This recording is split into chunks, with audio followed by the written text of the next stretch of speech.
Hi, book besties. Kat and Amanda here with another episode of Can I Bring My Book, the podcast, where we talk about what we're reading, what's happening in the book world, and everything in between. So let's get started.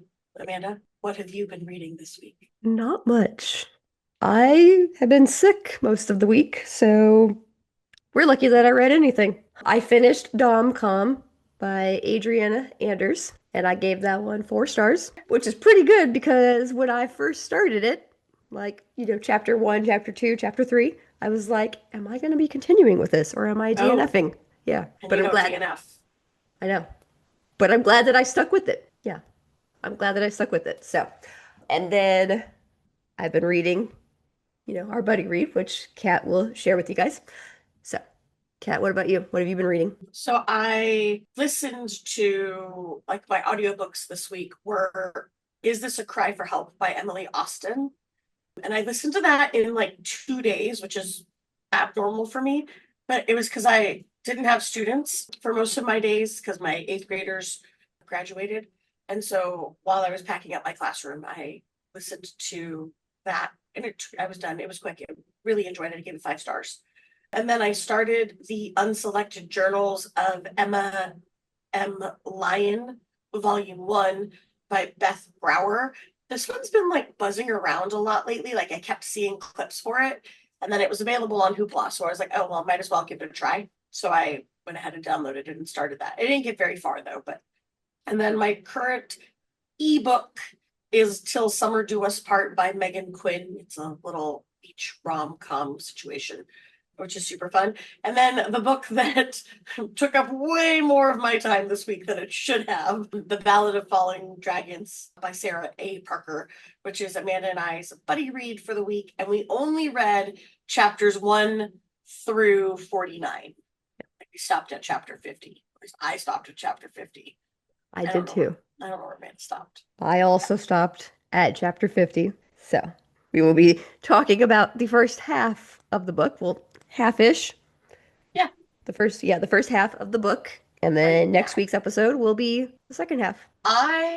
So when the decision on where we were going to stop was made, obviously we didn't know anything about the book. Like it was just there's this many pages in the book and half of that is this. Yeah. And then I just went to the nearest chapter, which was chapter 50. Yeah. But after having read now that first half, I think that we stopped at a really good spot.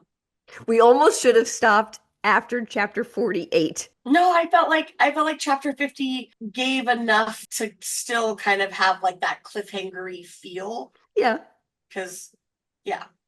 Yeah, no, it did. Yeah. Yeah, we definitely stopped at a really good point. Yeah. Yeah, like Yeah. I felt like it almost felt like end of book cliffhanger to me. True. Now, before we start this conversation, there will be spoilers. Yes. Okay. So, if you do not want spoilers, go read the book and then come back. Okay, and then my Granted, this second is chapters 1 through 49. through 49. So it's not spoiling the whole book because we Yes. haven't read that yet.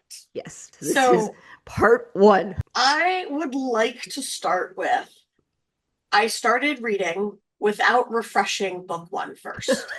And that was a chump mistake. I Like, did too, and I'm I not. was so lost. Yeah. I was like, Now, I need who to the look fuck up is when did I this? read?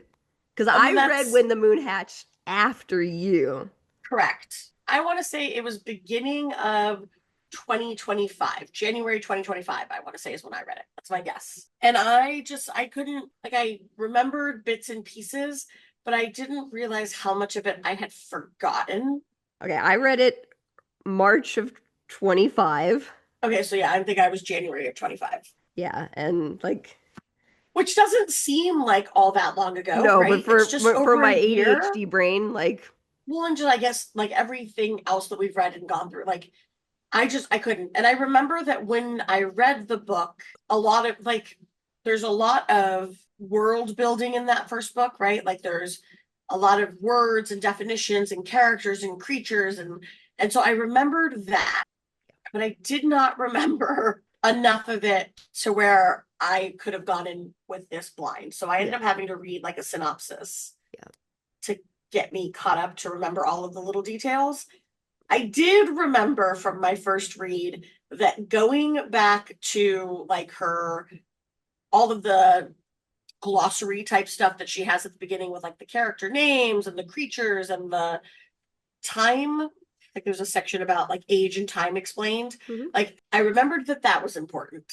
And so I have frequently, because I'm reading the physical copy for this, Do you so have it I right have there? frequently, yeah, it's in my hands. Is it Uh, hardcover? yeah, Can I see? Is it like the no. okay. The sprayed edges was 30 and this was 20. I paid a 17. Yeah, you said I you paid paid like 17. 18 for it. Does it Yeah. have like the like a map kind of thing in the beginning? Yeah, it Or like a has picture when you first open it? first off, it has illustrations throughout. Really? Yeah, I was gonna ask you about that a little later, but now you made me ask you now. There's Yeah. no map for this one. I guess there is. I lied. It's just not the first thing. It's right here. Oh wow. And that like shows you where like the burn and the shade and the fade is, right? And the seam. And then it has like these little illustrations at the top of every chapter. See it? And there's like a few of them that it kind of toggles through. And I haven't been paying enough attention to them to decide who they are, except for I started paying attention to the other ones. So the ones for the chapters that are the other, I went back and started looking at those ones because they got interesting to me. So the first thing that got interesting to me about these other chapters is they're not chapters. Yes. They're in between. They have Yeah. no number. I saw that because I'm reading the audiobook. I mean, like they're still counted, Yeah, but yeah, like they don't have like an actual like number with them. they don't have an actual number with them. And I was like, oh, that's interesting. Yeah. But anyway, so like the little picture at the top for like Rave Uh-huh. is always like this one, right? Like this Oh, lady. okay. And then the one for Kaan is always like this mountain guy, which I'm pretty sure it's the magic. Like this is like Boulder. Okay. And the other one I think is Rain. Okay. Or it could be Claude though as well. I'm not sure. And anyway, so all of those are always the same. Vea's, oh, this one probably is Rain. She's Wow. crying and there's water. Yeah. So the other one must be Claude. Anyway, all of them are usually the same. Like it's Kaisari gets the same one that Rave gets, which I think is interesting. And then there's also an illustration for like the Borg, like the thing in the bottle that there's a little illustration for that. Anyway, the other ones change. Like they're and I sneaked ahead because I had a theory about the other and I looked at the pictures ahead because I couldn't help myself. And I think it's confirming my thoughts. But the ones for the other morph, and I wish that I had tabbed the pages so that I could show you, but I didn't do that. And I don't know where the other chapters are because they're not chapters. There was Uh, one right towards the 48 was end. an other. What one? 48. 48. Okay. And now that we're you just okay, yeah. So 48. Let me find the other. I need another other though. There was one early on. Was it like chapter like 3? Because like the other early on took over to kill Wreck, remember? Take out his heart. Oh, wait, no, it is the same. Never Oh, mind, it's the same. 5. It's not different, it's the same. I'm losing my mind. But it's confirming my predictions on the other. So, would you like to hear them? Yeah. The other is Rave or Elyun's like dragon, the one that Kaan is getting all the moon pieces, the moon shards for. Slotcher? Yeah, that's my prediction. Okay. So it's like a part of Slatra that's living inside of Ray Elyun and like trying to protect her and not just like physically protect her, but like mentally protect her as well, like trying to keep her safe from everything that's trying to hurt her. And I think this. I suspected it from the beginning Okay. because the other is like savage and animal and no mercy, just like tearing things apart and eating people's hearts, apparently, right? I think she eats Rex's heart, which is gross, but also. And then in the last one that we get, so chapter 48, she like says, talking to Kaan, right? Like she comes downstairs and starts eating the raw meat out of the freezer, basically. And she's talking to Kaan and she says, like, you're my precious one's mate. And I was like, oh, what does that mean? Uh-huh. And I'm like, it's gotta be. She has to be. And then when he was like, oh, there's another moon shard Hmm. here on the map, right? Because she's like, why'd you stab the map? That's weird. He's like, yeah, that's where there's another moon shard. Then she like freaked out. She's like, we must go. And so I think it's her. That's my prediction. Okay. So I struggled to get into this. Oh, really? Yes. I don't know why. Probably because it's the end of the school year and I don't want to do anything. But now I'm like invested. And I honestly was finishing this morning. Like I finished at like When did you get 9:30. invested? Like, Okay, so there have been pockets of times where I have been invested like the whole way through. okay. But like right now, after reading chapter 49, I need to know. Okay. I need to know. It felt like that end of book cliffhanger. Hmm. And I'm really worried that I'm gonna end up with an end of book cliffhanger that's gonna piss me off. Now, because Like we an don't actual know that one. this is like the end. Like, It's not. I think it's a trilogy. okay, that's what I was thinking. Yeah, I think it's a trilogy. I think Okay. she announced that. Okay. Now, And so this won't be the end. I do have some questions because, I'm ready. okay, I gotta pull it up. I have a question too. Okay. It's not written down. It's in my brain. Okay. Now, okay, there are many like subplots. Correct. What is the main plot? The main plot is, well, I guess I think there's two that I would consider the main plot. Okay. So I think there is the Rave trying to, she's not actually trying to, but Rave's past self trying to surface, right? Like that inner turmoil of the other trying to bring back her Elyun memories. Okay. And then that ties closely to like her relationship with Kaan. Okay. And I feel like her relationship with Kaan is like is a main plot point, right? Okay. And so That's what those I two was things go thinking. together. Okay. The secondary main plot point is this war between the brothers. So Kaan, What? Tyrock? Tyra, there's the twins. So there's Kaan, Mm-hmm. who is in charge of, one second. There's a lot. I'm gonna pull up my character list as I've been doing the entire time because that's where my brain has to do. So Kaan is the current king of the burn. Okay. Okay. He is the oldest son Okay. of Austern and Covina. And everything that we've heard about Covina, she's a saint, right? Like Ma is great. And then everything that we've heard about Austern, Pa, he's an asshole. Like he was a jerk through and through, right? So then there are the twins who are Tyroth and Kaduk. Kaduk is the current king of the Fade, and Tyroth is the current king of the Shade. And where has he been? Like, because he's the one that was like married off to Um, Eluin. that's Tyroth is the one who's married to Eluin and supposedly the father of Kaisari, but we know that he's not the father of Yeah. Kaisari. But like, where He is he? hasn't come up this whole book. Oh, Neither of the twins have come up this whole book. but he was up last book, right? Yes. Okay. Like, I don't, neither of them, to my knowledge, are dead. They still both exist because the council, is it called the council? I think that sounds Whatever. Is it a tri council? Tri-Council. I feel like that sounds right. I can't remember what it's called. Yeah. Like they mentioned the twins. Okay. And and then there's also a half brother, Kaan Vaegor, who's the scavenger king, and he's trying to take over the burn Mm. from Kaan. Now, if you remember from book one, which I barely do, the twins are assholes. Like they rule with fear. Okay. And our girl,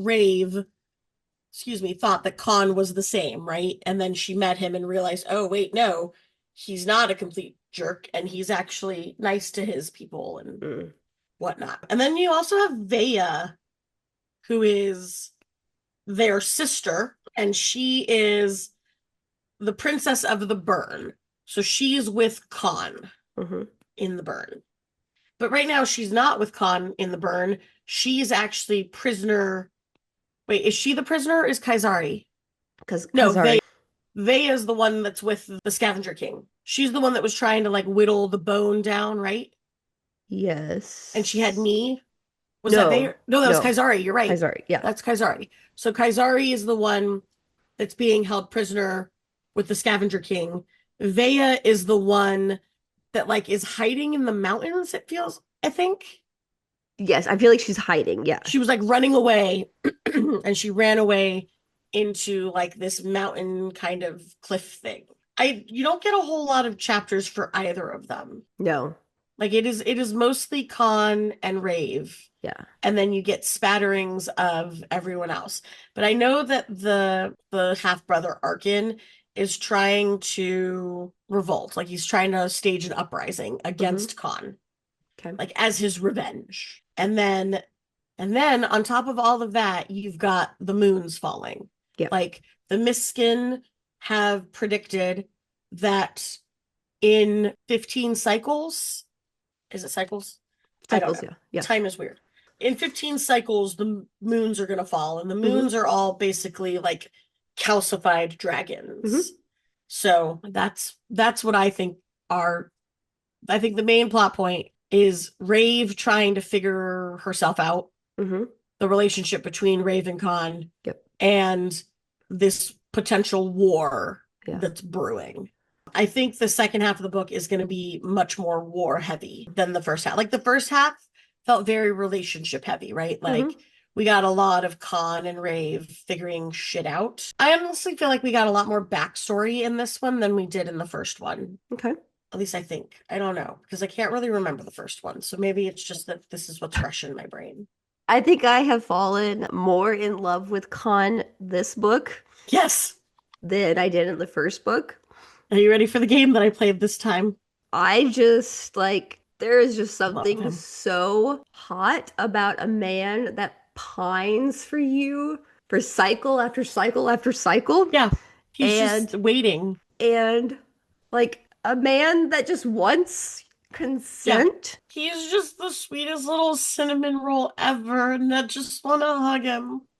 Okay, I mean, I want to do I, other things too, but yeah. well, no, okay. So let me take a sip of my coffee, and then I'll tell you my game. Wait, I think I had other questions. Hold on. It's not really a game; it's a list. Oh, No, yeah, no, yeah, I'm. give me your game. Yes. So the list is titled "Con and Rave are fucking hot." Are you ready? It's all quotes. Okay. And it's not all the quotes because I got tired of writing them because I'm reading a physical book, so I can't just highlight them. I mean, I could, but I don't have a highlighter with me. Okay, number one, I'll wreck the world to avenge your death, Kaan Vaegor. And this was Rave who said that. And I Mm, was like, oh, okay, yeah. that was Yeah. good. That was good. And then she continues, my name will become a curse folk won't dare murmur, lest it call me upon them like some rabid beast hunting my revenge. She growls with a savage lilt that makes my hackles rise. I will feast on the flesh of anyone who ever dared mutter a bad word against you, because your touch unravels me, makes it hard to think straight. Painting my next declaration along the line of her jaw, she grabs my face, threads her fingers through my beard, and kisses me with the force of an avalanche. Because I almost watched you die this day more than once, and I need you inside me more than I need breath. If you die, I'll rip the fucking world in two. That one, oh, I don't know which one of the two of them said that one, but it paralleled the other one. I Wreck think the it was world to avenge your her. death. I think it was her again, yes. Yeah. And that is all that I wrote about Yeah. that. I have more on other things, but Like those were my. they've not actually had sex this book. Yes, they have. No, I mean like they've done other things, but like No, they've had sex, ma'am. On the riverbank, there is penetration. I know because I read it this morning. Would you like me to find it? One moment, please. but she Things are about hasn't to get actually real said the spicy. words. I mean, there was penetration, but not with the penis. No, there was penetration with penis, I'm pretty sure. Uh, One moment, please. Damn it. Okay, too far. while you look that up, what the fuck is sparkle poop? Sparkle poop? What? Did I say that to you? No, but in one of the recaps that I looked up, I decided, you know what? I'm like doing things around the house. I still had my headphones on because I was like listening to the audiobook. And I'm like, you know what? But this is 2026. I'm just gonna have the internet read this page to me because my phone can, like, it has that option. So I tell it to read this page to me. and it's reading the page to me. And then next thing I know, it says sparkle poop. And I'm like, well, this is stupid. It doesn't know what it's reading. And then I go and find the page and I'm like skimming through it and nope, it says sparkle poop. And I'm like, what the fuck is that? What is sparkle poop? So that was from the first book. Sparkly?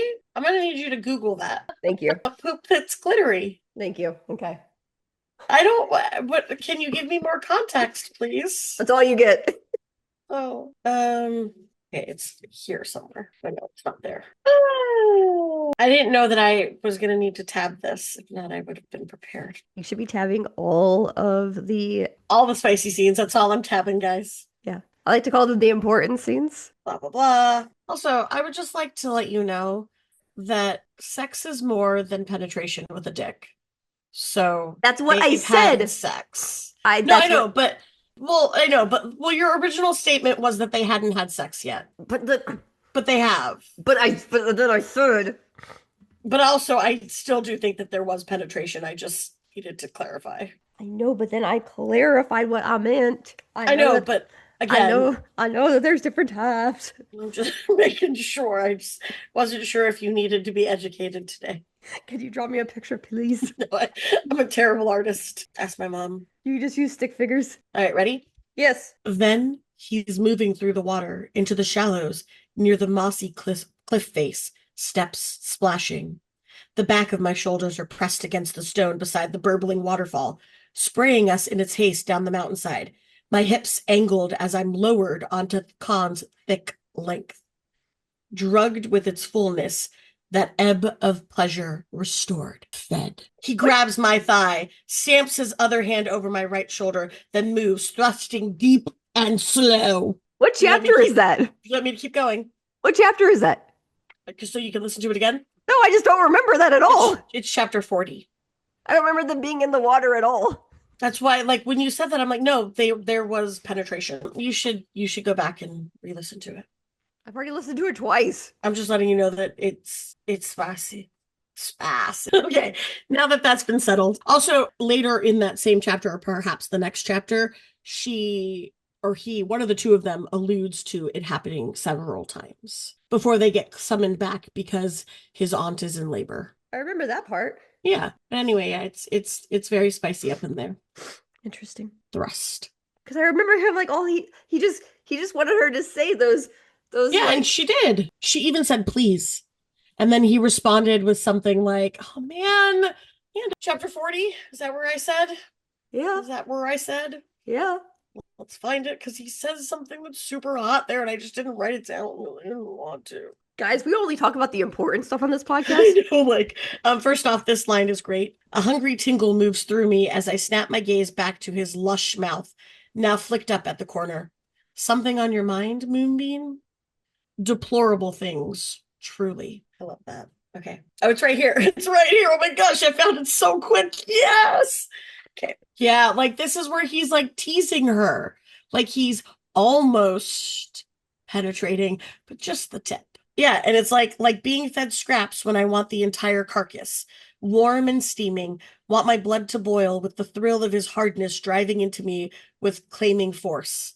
Fuck me, I beg, my voice so pitched and breathy, I almost slap myself. Please. His laugh is molten. Not even your pretty manners could stop me from taking my time, savoring the way you squirm for me. She says it. Page 215. You're welcome. Hey, if you're looking for the spicy stuff, we've got it right here. I've given you page numbers and everything, guys. Let's go. You don't want to read the rest of the story? You're only here for the spice? We got you. Find chapter 40. It's ready. But also you should read 39 because I think it starts in 39.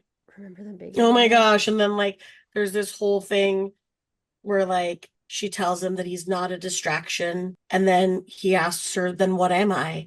And she responds, mine. Like normally when you're reading a romantasy book, right? Like the top hitters, right? The man is the one who is the toucher and die. Yeah. And Rave is 100% the touch him and die.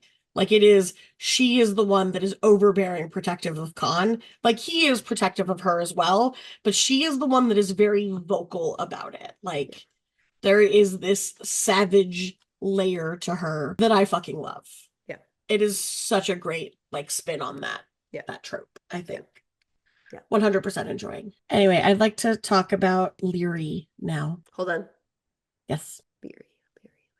That's the new dragon. Yeah, Yes. that's Rave's new dragon, Uh-huh. which in the end of book 1, she saves her from Wreck, who's the bounty hunter that's trying to kill Rave. Mm-hmm. And Leary is the dragon that he's like forced into submission, and he's like abusing her and basically almost killing her. And so Rave rescues her and like nurses her back to health. And there's like, I don't know what it's called in this book, but basically like there's nurses that like weave her skin back together and like heal her. Yeah. And so in this book, Rave has left Leary at the beginning of the book, right? Like she's off somewhere hunting down Wreck and like destroying him. Mm-hmm. And she leaves Leary behind. And so Leary's just so angry at Rave for abandoning her. And it's just so sad that like she doesn't understand. She doesn't know what to do. And then the line that I highlighted is, to her, you were there on man. You were there on that day, caring for her, a safe space for her to rest her head. The next you were gone, and she was back to being just as lonely as she'd ever been. And then this turns into Leary is trying to like kill Rave. Like she's angry, but she's still wearing the saddle, like Rex saddle. Mm-hmm. And so Rave is like, well, she says she's one of the mightiest creatures to roam our world, yet she spends her days being told what to do, abiding commands that almost claimed her life. Life with a shackle tethered at any length of chain is not worth living. Missing a fundamental element, choice. And so, like, Rave gets it into her head that she's got to take this saddle off of Leary, right? She has to free her. Yeah. Even if Leary wants her to die, her last thing that she's ever going to do in life is save this dragon from this shackle that she's under. And I really liked that. Mm-hmm. And I really like that she felt like she needed to save her. And then it paralleled. Like I was already like, oh my God, this is great.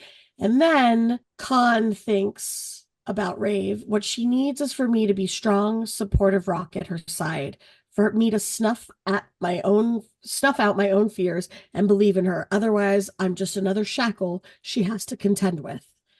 And I thought that was beautiful. Like just that relationship between Rave and Leary Mm-hmm. is so similar to the relationship between Rave and Kaan, and both Leary and Rave are fighting against like all of this past trauma. Yeah. to be able to be loved. Mm-hmm. And I love it so much. Also, I cried, not during that. You did. It's a stupid part to cry at too, but I'm going to tell you anyway. I cried when Arkin ripped Nee in half. I was gonna say It made me so sad. it was sad. I loved Nee. Yeah. He was my favorite, even in book 1, and he just ripped her, and she just wanted love. Yeah. Also, did Kaisari ever open Nee and read Nee? I don't think she did. I don't know. Also, here's my question now, because it's related. Does Kaan know that Kaisari is his daughter? I think so. Because Veya's making it seem like it's her mission to get to Kaan to tell him, but it feels like Kaan already knows. So are we working with fucked up timelines? Because if we are, I'm about to be pissed. Oh God. I'm about to be pissed. I Because feel like Veya's trying to get to Kaan. And the reason she's trying to get to Kaan is because she has the diary. And in the diary, it's Elyun's diary. Mhm. And it states that Kaisari is Kaan's daughter. But I'm under the distinct impression that Kaan already knows that Kaisari is his daughter. Or does he just suspect? Oh boy. Okay, so you don't have an answer either. I believe that he knows. Okay. But Veya Now, thinks he doesn't. How old is Kaisari? I'm going to say 16. But I don't know because time is stupid. Okay, and like how 320. How old are like Rave and Kaan? I have no idea because time is dumb. Okay, I'm going to read it again. No, time is dumb. Yeah. Oh, age explained. One phase of life equals 1,000 aura cycles. An aura cycle A complete aura cycle is the amount of time it takes for the aura ribbons to orbit the entire world once. An aura cycle is equivalent to our 24-hour day. So one phase of life equals 1,000 days. Okay. 24 phases of life equals 24,000 days? Yeah. I have no idea how old anyone is. 1,000 aura cycles is about a year. Okay. So one phase of life is approximately 1 year. Oh, I I don't that know. helped. No, I try not to think about the time parts of the book because Yeah. those are the parts that hurt my brain. Yeah. I know that Rav was given a mission and she has 7 cycles to complete it. And I'm like, oh, she's got time. She's got like 7 years. That's fine. No, 7 cycles is nope. Nope. I've already forgotten what the fuck it was, and I'm not reading it again. Is it like a week? Is it closer to a week than it is years? No, damn it. You don't have to look Lie. it up. It's No, not, it's it's too late. fine. I'm already here. Oh boy. Okay. It's an aura cycle. A complete aura cycle is the amount of time it takes for the aura ribbons to orbit the entire world at once. It is equivalent to a 24-hour day. So she's got 7 days. Yeah, so she's got a week. Okay. I can't. I'm sorry. It is one of the parts of the book that I do not appreciate. But it's okay because she's given me a glossary that I can go back to when I decide that I need to worry about numbers. I feel like I need to go get like the physical book now. I think you do. I think you do. Like when you were telling me that you had to like read again, I'm like, but I did try to listen to some chapters and I was lost. I was like, oh, I don't know what You know, that I is. always wonder about people that like just walk into like Barnes and Noble and just, see a book and are like, oh, like I'm gonna read this. And it, could be like the second or third book in a series. No, Like, I'm like, could not. you imagine like an older lady going and picking up this book and being like, "Ooh, this looks fun." No, because she's gonna read about the penetration and not be okay. Well, she I might don't know, like maybe that, but she like, might like that. I mean, could you imagine someone picking this book up and No, just starting to read it, having never read the first one? I'm pretty sure like even when I read the first one, I had to like watch a little video that told me that I had to read the glossary. Because I'm pretty sure I went into the first one thinking, nah, I don't need to read no glossary. You need to read the glossary, guys. Like if you tried to give this book a try and you were frustrated with it, but you want to try again, I highly recommend the glossary. I do feel like at some point I'm gonna go back and reread When the Moon Hatched. So And I I don't really feel like like to do rereads. I know I hate doing rereads, but I feel like part of me is like, damn it, do I need to? So I read a really good synopsis though, like a very detailed synopsis, and I felt like that helped. Did you read that like chapter by chapter one? No, God Oh, no. okay. No, I'm sorry. If I'm going to read a chapter by chapter synopsis, then I guess I'm rereading the book. No, I did like it was like an overview, but it like went into detail about like the characters and the magic and the to help me remember all of the things. So here's why I think we stopped at a really good point, by the way. We're off to do like there's several little missions that we're going to go do right now.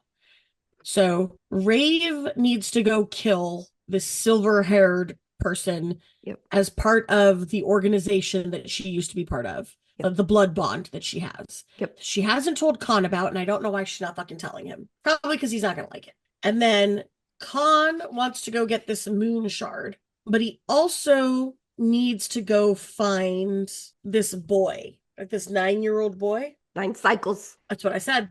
9-year-old. And so like part of me is worried, is this boy that they need to go find the person that Rave needs to kill? Oh. Nothing has hinted that it is, other than both things are happening at the same time. Okay, you had more questions? No. Okay, because I think I'm done for now. I'm glad that we split this into two parts because there was so much. Yeah. I'm excited to find out what happens next. I probably had to reread it because of the sick brain. That's true. I forgot Yeah. that you were sick. Yeah. But I honestly do think that it's one of those ones that having the physical copy is kind of nice. Yeah. And I read the first one as an ebook because it was on Kindle Unlimited, but this one's not on Kindle Unlimited. And Hoopla didn't get it, which I thought was weird. I could have sworn that it was going to be a Hoopla book. I mean, because like When the Moon Hatched is on KU, isn't it? It is And still, yeah. I feel like, authors are wising up and just being like, let's see what happens and then we'll put it there. Yeah, I don't think she needs to put it on KU. Honestly, I feel like When the Moon Hatch is only still on KU because she has to run her contract course. I feel like when you put it on there, they contractually, Amazon's like, yeah, you got to keep it for 5 years or whatever. I don't think so. I don't know. I mean, like I know how it works with like KDP and it's yeah, I don't know. Okay, so we are moving on to new releases and we're changing that up a little bit. So I've got three new releases to bring to the table, and so does Kat. And I hope that they are not the same new releases because wouldn't that be fun? I hope they are the same. Yeah. Okay. Kat, why don't you do one and then I'll do one. Okay. Okay. I'm gonna start with The Fortune of Sand by Ruta Sepetys. This is a historical fiction book. She's the same author that did Salt to the Sea, which was about the Holocaust. I think I talked about it during a podcast probably early last year. That was really great. I really love that book. And so this one is 1920s Detroit, and it's the daughter of a powerful automotive dynasty. And she doesn't love the life that she lives. And so she's decided to go join this secret art program. And then while she joins it, she finds out that shit's not as it seems, and women are disappearing, and the host of the program is maybe a baddie. So it seems like it's like going to be an interesting twist on like historical fiction plus mystery. So I'm excited about that one. So I've added that to my TBR. First one that I have is Phoebe Berman's Gonna Lose It by Brooke Averick. In this one, we meet Phoebe Berman. Despite being a hopeless romantic, she's about to be a 30-year-old virgin. With 1 month before her milestone birthday, she's determined to finally lose it, if her own anxiety doesn't slow her down. This is the can't miss debut novel from podcaster and comedian Brooke Averick. And I think this one just sounds cute. And Phoebe is crippled by anxiety, and I think it sounds like it's just going to be a fun time. At the end of the synopsis for this, it says that it is a brutally honest and completely relatable story for anyone who's ever felt stuck between coming of age and coming apart. And haven't we all? Yeah, I had that one on my list, but I deleted it Okay. because you told me I could only have three. Oh, sorry. What's next for you? The Rain Shadow Orphans by Naomi Ishiguro. It's a fantasy book. And it says that it's inspired by Japanese folklore and Studio Ghibli films, and that just made me happy. And do I know what this book is about? Not really. It's something about siblings seeking revenge from a criminal gang. There's dragons, and that's just like I was like, you know what? Studio Ghibli, dragons, done. Yeah, if you guys wanted synopsis out of me, you were wrong. That's it. That's all I have. All I needed to know was dragons. Usually. Yeah. Well, Immediate what more ad. do you need? Nothing. Next for me is When Sparks Fly by Monica Murphy. So we've got 22-year-old heiress Rachel Henderson. She has one goal this summer: hide out at her family's lake house and recover from the most mortifying breakup Manhattan society has ever witnessed. Sun, swimming, and zero paparazzi. What could go wrong? But her quiet summer by the lake goes up in the literal flames with a candle mishap. But don't worry, you got the ridiculously hot fire captain that shows up, you know. So this one sounds like you've got a pretty messy, pretty hot mess, hot fire, you know, hot mess Rachel. So you're trying to figure out her life, and rooted fire captain Wyatt enjoying summer. And I think that sounds like fun. So we played a secondary game. Huh? We played a secondary game while we were making our lists, Oh, well, Kat sure did. Yeah. where I looked at the covers of these books and I decided which ones Amanda was going to add to her list based only on the covers. Did not read the synopsis, didn't have time for that. This was one? Oh my goodness. This was the immediate first one. I saw the cover and I'm like, Amanda's putting that on her list. When Spark Slides right here. I have a few more, so I'm hoping to strike gold again. Really excited. I'm Wow. so excited. Wow. Yeah. Yeah. So this one just it got added because it just looks cute. It does. It does look very cute. Yeah. Yeah. Okay. What's next for you? Ode to the Half Broken by Suzanne Palmer. This is a hope punk genre which I'm pretty sure is the same as solar punk, but I'm not sure and I didn't research it.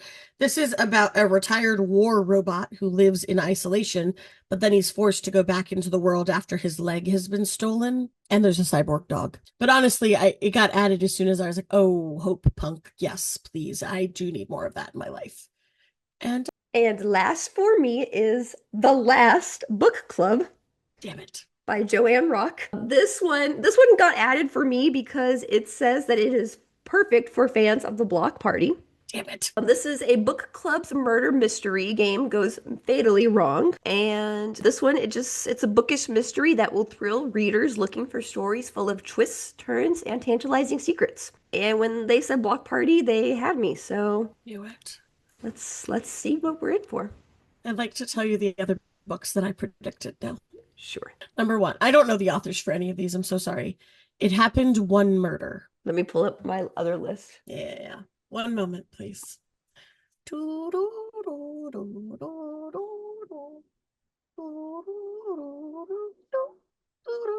Okay.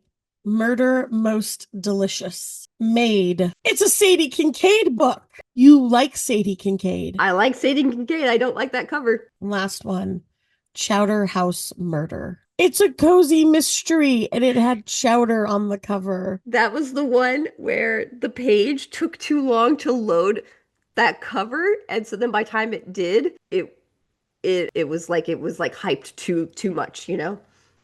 Because like Okay, so that's not I was fair. waiting because like the name of it was like exciting, and I was like Yeah. waiting, and so then like, by the time the cover loaded, I was just like, it That's was not my fault. disappointing. Murder Most Delicious had a cake on it, and I know you like your cake murders. Yeah, Mm. yeah, but I already had a lot on my list, and so I I had to get know. selective. I had a lot on my Amanda prediction list I'm too, surprised you so didn't put Bromantasy on there. it was a contender, but I stopped myself. I got one though. You did. I feel like that Yeah. counts. Yep. And I did have the Black Cat Detectives at one point, Yeah, I and saw that one. Dolly all the time.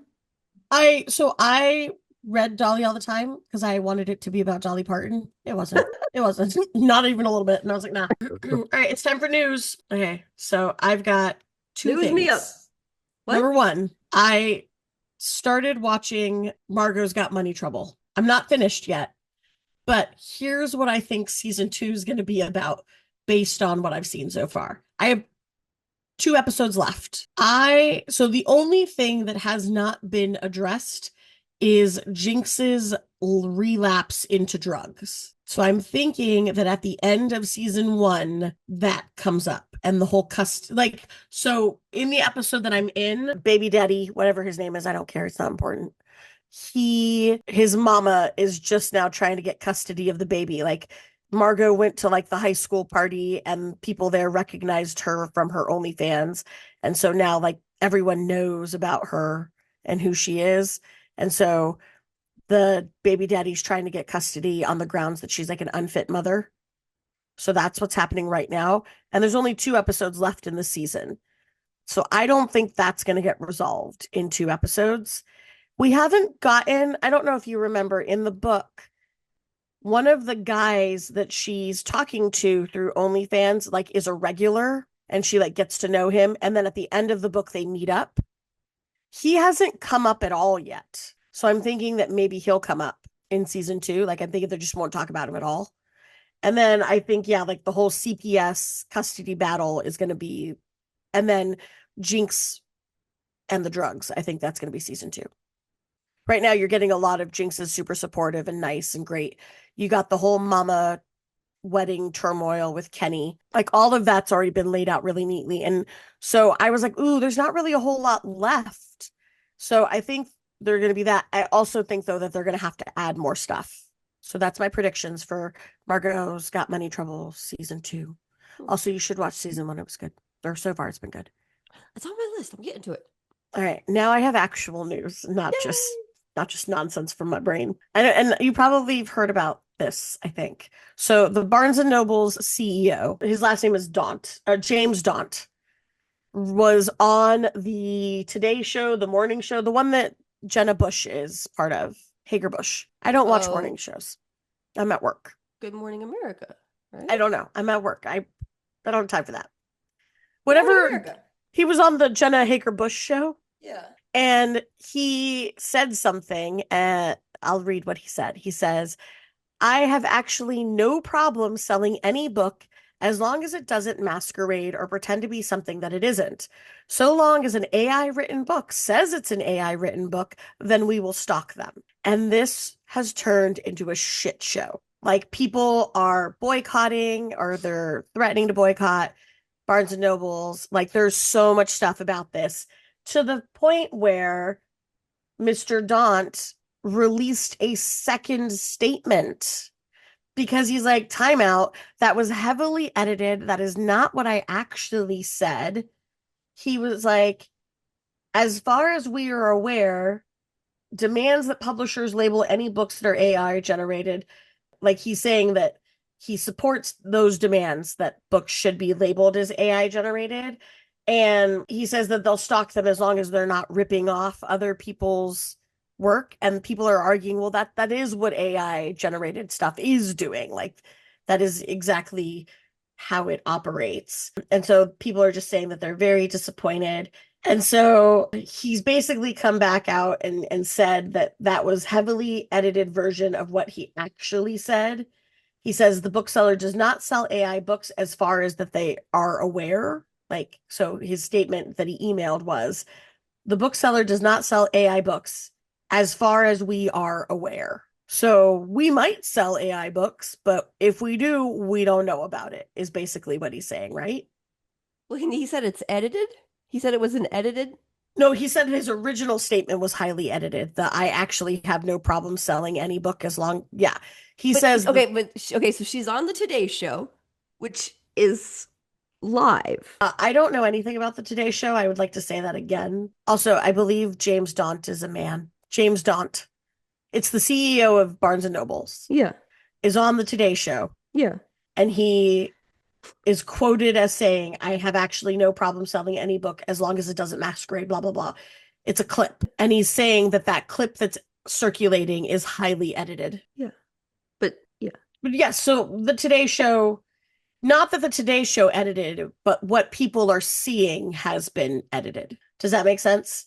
Because I'm not going to watch the Today Show. I'm not doing it. And so me, like all the other people of the world, we're only watching a very small clip is what he's saying. And that in the actual interview, there's more to it. Okay. He then, get ready, he then says, the argument is nuanced and perhaps over nuanced, but there are important principles that have to be balanced, and I believe we do so as sensibly and thoughtfully as possible. Book banning is a clear and present danger, so we are very careful with demands to ban any books, while also remaining vigilant not to sell AI generated books that masquerade to be by real authors. So he's saying, yeah, we don't want to sell AI books, but we also don't want to ban any books. And I think he's just like using that as like a shield. He's like, y'all don't like book banning. I know you don't like book banning. So yeah, I said something that was stupid and I probably shouldn't have said it. Book banning is bad, right? Like he's like, oh, look over here. So yeah, it's a whole little shit show in the Barnes and Nobles world. Anyway, that's my news. And you reminded me of something, so I'm going to see if I can find it really cool. I almost said click, really quick, really quick. And can I find it really? They also go back to this the Hachette nonsense with Mia Ballard. Their official spokeswoman said, Hachette remains committed to protecting original creative expression and storytelling. So that's still getting volleyed about, I guess. It's an interesting. Now, I don't actually go to Barnes and Nobles, and this is evidenced by the fact that I've had a Barnes and Nobles gift card in my purse for 2 years. Our Barnes and Nobles is not convenient to get to. It's small. I don't like it, and I'd rather go pretty much anywhere else to get my book. So boycotting Barnes and Nobles, not a big deal for me. But I guess the issue is, has Barnes and Noble done enough for the current book climate to where boycotting them will be detrimental to the current book climate? Or is this going to become an opportunity for independent bookstores to rise above? Like, is this just going to be a better push for indie bookstores? Yeah. Like in my area, there is not a good indie bookstore Yeah. that is within 30 minutes. There are good indie bookstores that are 30 plus minutes away. But like if I wanted to go to get a book right now, Our the options are Barnes and Noble, BAM, or Target. Yeah. Yeah. Yeah. Walmart probably has books, but I don't go in there. It's big and scary. Yeah. And I only do Target because I can pick it up from my car. I don't go in there either. And like I just said, Barnes and Noble, I have a gift card I need to go use. Yeah. I mean, like for me, like Barnes and Noble is the closest. Yeah. So if I'm going to buy a physical book, I need to plan in advance. So with the Ballad of Falling Dragons, I picked it up at Target because I had a Target gift card and it was on sale. Yeah. But if not, and like, because my brain was like, oh, I'll pre-order it from one of the bookstores out in Lakeland. But I'm like, I don't want to drive out to Lakeland to pick up the book on a Tuesday. Yeah. But if there was a local bookstore that was closer, then I think that I would. I feel like while I would love to support the indie bookstores, unfortunately, there isn't one close enough. Yeah. So that's my way of saying somebody open a bookstore, please. Yeah. Speaking of bookstores, the one out in Sarasota closed. A shelf? Yeah, Shelf Indulgence. Oh no. They are relocating to Virginia. They had their end of Oh, life sale last weekend. I went I think I knew that actually. and I bought a stack of books for like $1 each. There wasn't a whole lot left when we went though. Like we went on the second to the last day. But yeah, Shelf Indulgence, moving to Virginia. Nice. Yeah. Anyway, Okay. that's all I have. That was extra news. You said you were looking something up. Yeah, but it wasn't worth it. Sorry. I'm done. Well, I just gave you my bonus news. Yay. Woo. But it was kind of sad. I say it was sad. It wasn't good. It wasn't Yeah. good news. But this episode is now over and we get to go back to reading the Ballad of Dragons. Falling dragons. Falling The dragons are Dragons. falling. Yeah. Thank you for joining us on this episode of Can I Bring My Book, the podcast. See you next week. With Bye. part 2. Bye.